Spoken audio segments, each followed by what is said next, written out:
Bienvenido a la serie de Proverbios. Este es el episodio 63. En esta ocasión estudiaremos el capítulo 14 de los versos 20 al 25.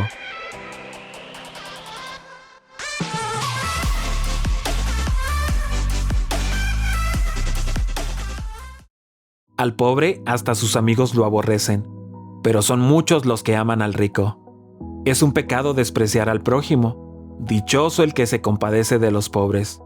Pierde el camino los que maquinan el mal, pero hallan amor y verdad los que hacen el bien. Todo esfuerzo tiene su recompensa, pero quedarse solo, en palabras, lleva a la pobreza. La corona del sabio es su sabiduría, la de los necios su necedad. El testigo veraz libra de la muerte, pero el testigo falso miente. La actitud apropiada hacia el pobre. El verso 20 apunta a la actitud de la gente hacia el pobre y hacia el rico. Por un lado, el pobre se hace odioso. Se pone énfasis en a su prójimo o igual a su prójimo o vecino, para apuntar a alguien conocido y en una relación mutua. Por otro lado, los que aman al rico son abundantes. Este es otro de los proverbios que describe honestamente los beneficios de la riqueza. Cuando una persona es pobre, no tiene tantos amigos, y tal vez el propio vecino los odie. Esta es una ilustración humilde, pero común del egoísmo natural. Pero Jesús fue deliberadamente amigo del pobre. Qué entrañable es el amor de Jesús.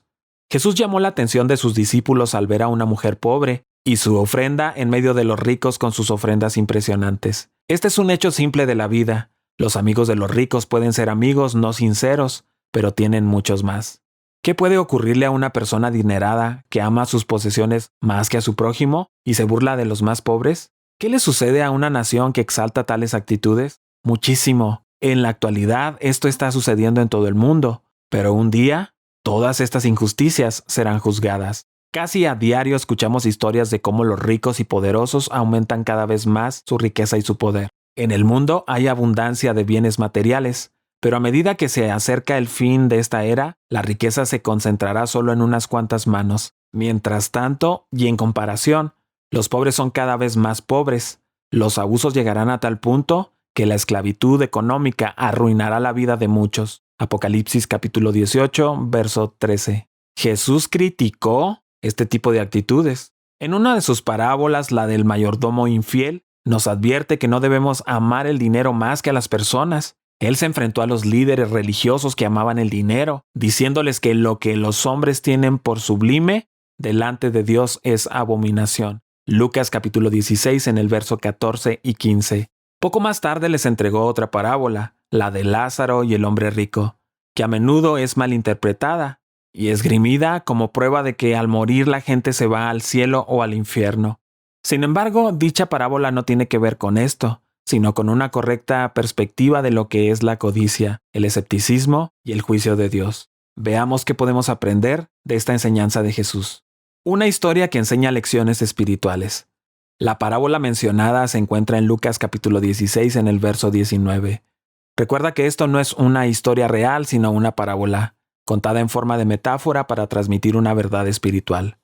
Esta parábola de Lázaro y el hombre rico es una de las más perspicaces y dramáticas. Es la única en la cual el personaje principal se le da un nombre, quizás para impactar de manera más personal a los lectores. En la vida real, nuestras acciones afectan a las demás personas, y tenemos la facultad de ser una influencia positiva para ellas. Esta historia debe motivarnos a examinar profundamente el legado que forjamos cada día. La parábola comienza así. Había un hombre rico que se vestía de púrpura y de lino fino, y hacía cada día banquete con esplendidez. Este hombre se vestía de las mejores ropas y se alimentaba muy bien todos los días del año. Tales cosas no son intrínsecamente malas. Sin embargo, este hombre no estaba dispuesto a compartir su riqueza. Él vivía según la regla del egoísmo. Quería todo el pastel para sí mismo. Se negaba a compartir sus bienes con los demás, pues al hacerlo, en su mezquino razonamiento, quedaría menos para él. El hombre rico de la parábola personifica la actitud de acaparamiento. Esto es mío. He trabajado duro para conseguirlo y no le regalo un centavo a nadie para que no me vaya a faltar. Cristo contrasta al rico con un pobre mendigo llamado Lázaro, cuyo cuerpo estaba plagado de llagas y a quien solo le quedaba dejarse llevar hasta la entrada de la casa del hombre rico, con la esperanza de recibir alguna ayuda, pero ni el magnate ni nadie le prestaron la más mínima atención. Las decisiones y las actitudes tienen consecuencias permanentes. Finalmente, tanto el mendigo como el hombre rico mueren. Aquí es donde la historia da un ingenioso vuelco para entregarnos una profunda lección sobre el juicio y la redención final de cuentas por las acciones individuales. En el juicio, Lázaro es declarado fiel y llevado al seno de Abraham para recibir una herencia junto con Abraham y otros que siguieron su ejemplo de fe. Esta herencia será otorgada aquí en la tierra y una vez que comience el reino de Dios, que será establecido cuando Cristo regrese y dé inicio a su gobierno. Según nos dice, el hombre rico muere y es enterrado. Sin embargo, al ver a Abraham y a Lázaro, clama: «Padre Abraham, ten misericordia de mí y envía a Lázaro para que moje la punta de su dedo en agua y refresque mi lengua, porque estoy atormentado en esta llama». Lucas capítulo 16 en el verso 24. Aquí Cristo está advirtiéndonos acerca del día del juicio de los malvados, que incluirá un castigo terrible pero breve. Pedro describe este evento en segunda carta de Pedro capítulo 3 en el verso 10. Cuando los cielos pasarán con gran estruendo y los elementos ardiendo serán deshechos, y la tierra y las obras que en ella hay serán quemadas. No obstante, dichos acontecimientos tendrán lugar al final de la historia humana, y no al momento de la muerte de cada persona en esta era.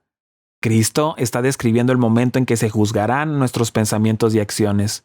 Esto debería hacer que nos autoexaminemos hoy, mientras aún tenemos la oportunidad de corregir nuestro rumbo. Parece ser que el verso 21 está unido al verso 20. El que desprecia a su prójimo encuentra una situación concreta en el verso 20. El texto declara que el hombre que menosprecia al prójimo es pecador o el que yerra al blanco. Por otro lado, el que siente lástima y muestra generosidad hacia los pobres o humildes es bienaventurado o dichoso. Las palabras peca y bienaventurado muestran que esta evaluación de las actitudes hacia el pobre viene de Dios y ha de ser escuchada. Jesús afirma a sus discípulos la responsabilidad de apoyar a los necesitados. ¿Quiénes son los pobres? Son las viudas, los huérfanos, las madres solteras, los jóvenes sin trabajo, los refugiados, los ancianos, los niños en la calle sin hogar, los pueblos indígenas, etc. Los hombres y las mujeres están hechos a la imagen de Dios y por eso se nos ordena que amemos a nuestro prójimo. Levíticos capítulo 19 en el verso 18. Y también lo encontramos en Mateo capítulo 22 en el verso 39. Despreciar es odiar, por lo tanto, despreciar a tu prójimo es pecar. El corazón generoso es el corazón feliz.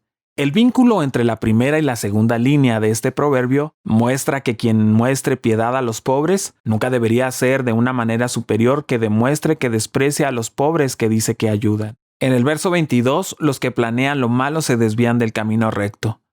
Por otro lado, la segunda parte dice: y misericordia, es decir, bondad, y verdad, es decir, fidelidad, para los que planean lo bueno. Hacer el mal es un pecado obvio, pero incluso la conspiración y la elaboración del mal nos descarría. Dios se preocupa de nuestros corazones y nuestra mente, así como por nuestras acciones externas. Los impíos planearán su maldad, pero la sabiduría nos lleva a idear el bien para los demás y para nosotros mismos. Esto traerá la bendición de misericordia y verdad a nuestras vidas. Malvado es hacer el mal, pero es mucho más perverso tramar el mal. Hijos de Dios, ¿demuestran la misma diligencia y determinación en la planeación para hacer el bien? En el verso 23 se afirma el trabajo como el medio legítimo en la vida.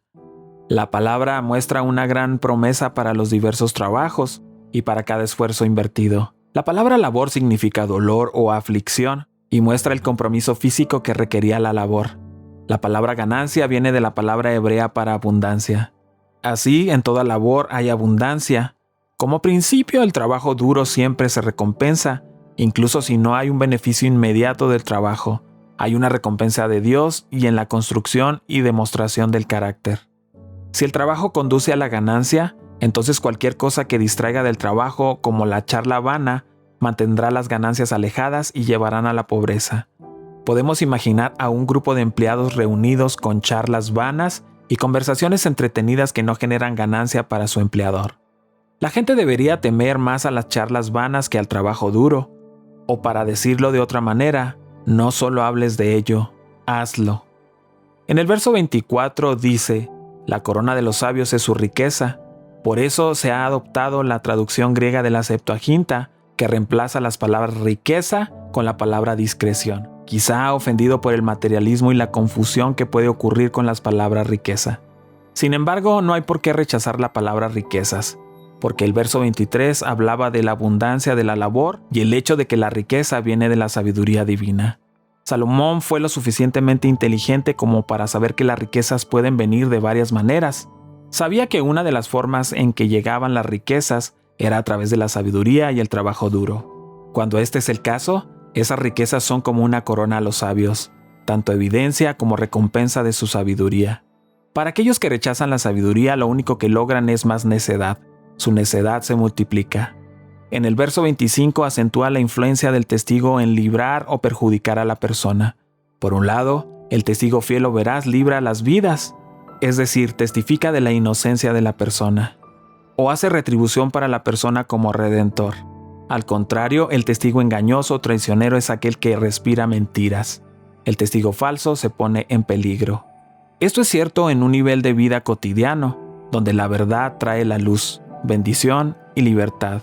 En donde dominen las mentiras y los informes falsos, las almas estarán sumidas en la oscuridad y la esclavitud. Esto también es cierto a nivel espiritual o ministerial, donde Dios usará el verdadero testimonio del predicador para rescatar almas. Un hombre que cambia los hechos contigo, los cambiará tan fácilmente contra ti, y una carrera o una vida puede colgar de una palabra. Aquellos que difunden tales mentiras e informes falsos no hacen el bien de un verdadero testigo y practican el mal de sus mentiras. Este proverbio parece tener procedimientos legales a la vista. La honestidad en los tribunales no es un mero punto de la ley. Las vidas de las personas dependen de ello. Te invito a que sigas con nosotros estudiando el libro de Proverbios. Cada día subimos un capítulo nuevo en las principales redes sociales. Puedes encontrarnos como Comunidad Capital en Facebook, en YouTube y en Instagram. Siéntete libre de buscar todos nuestros contenidos en Internet. Estoy plenamente convencido de que serán de mucha ayuda para ti y tu familia.